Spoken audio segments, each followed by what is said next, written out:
city is imminent. We need everything that we have to evacuate.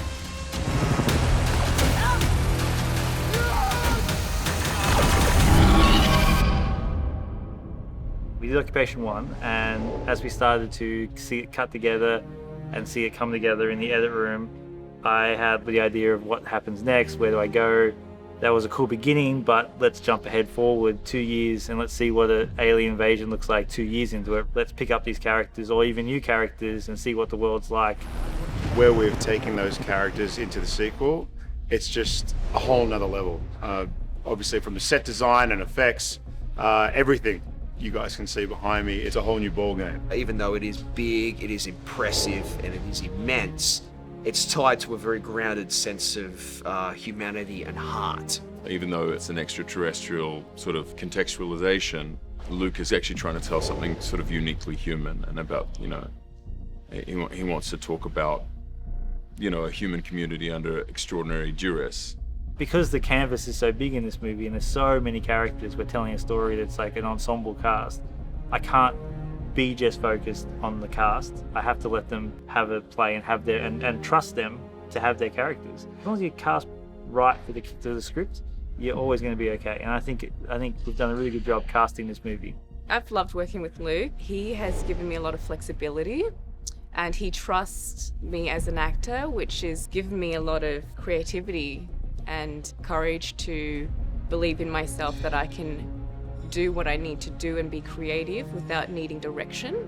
Luke is amazing. I think he's a visionary, and I think that he has a wonderful passion for all the characters in, you know, in his creation, and he's very open and collaborative to ideas, and yet at the same time he is, you know, he guides the ship, he steers the ship, and directors are purveyors of tone. And you know, I saw the first movie and I loved the script, so I knew kind of intuitively what kind of tone he wanted for this movie. So so I think that was great to be kind of on the same page the moment I first met him and talked to him. What I'm about to show you is known to only a few people. Even less have ever seen this. National security dictates that classified... God, will you stop being so melodramatic? You boys mind? We got people waiting on us. I'm just trying to convey the importance of the situation. You know what? Forget it. You don't deserve the speech. Stephen? Huh? Oh, yeah. Thank you. When I heard that they were going to do a second one, I jumped at the opportunity. I love working with Luke, but also it's just an opportunity also for me to, well, you know, I'm getting into the mature days now, so playing fathers and possibly grandfathers soon, but this kind of film gives me the chance just to sort of stay in that action kind of genre. You know, here's a chance for me to do that kind of thing, still be seen doing action. It's just so good to be back because the grandeur and the scale of this movie is just incredible. Like, I was just climbing down a lift shaft and shooting aliens and riding horses in the snow. So it's just explosions everywhere, and it's so much bigger than the first one. It's just incredible. From 1 to 2, it was the budgets got bigger, the sets got bigger, the script got even more ambitious. People thought we were nuts. And more action, because you've got to keep going forward, not backward. We just basically made Rainfall bigger.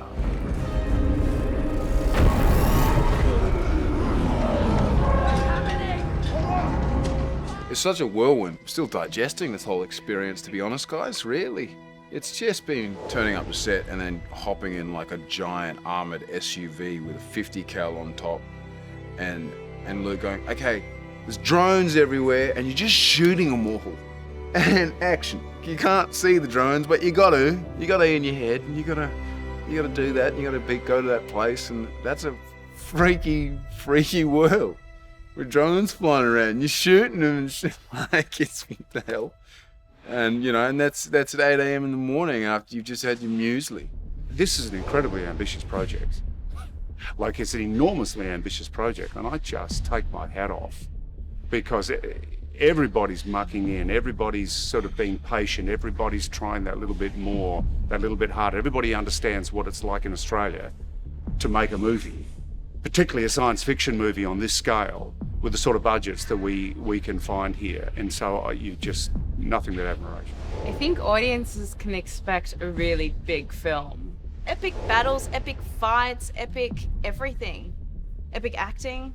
There's action, adventure, there's chase sequences and major explosions and the stunts, I mean the costumes, everything. It's just gone to a whole new level. So if you loved Occupation, the quirky little Aussie sci-fi, this thing is going to blow your mind, 100%.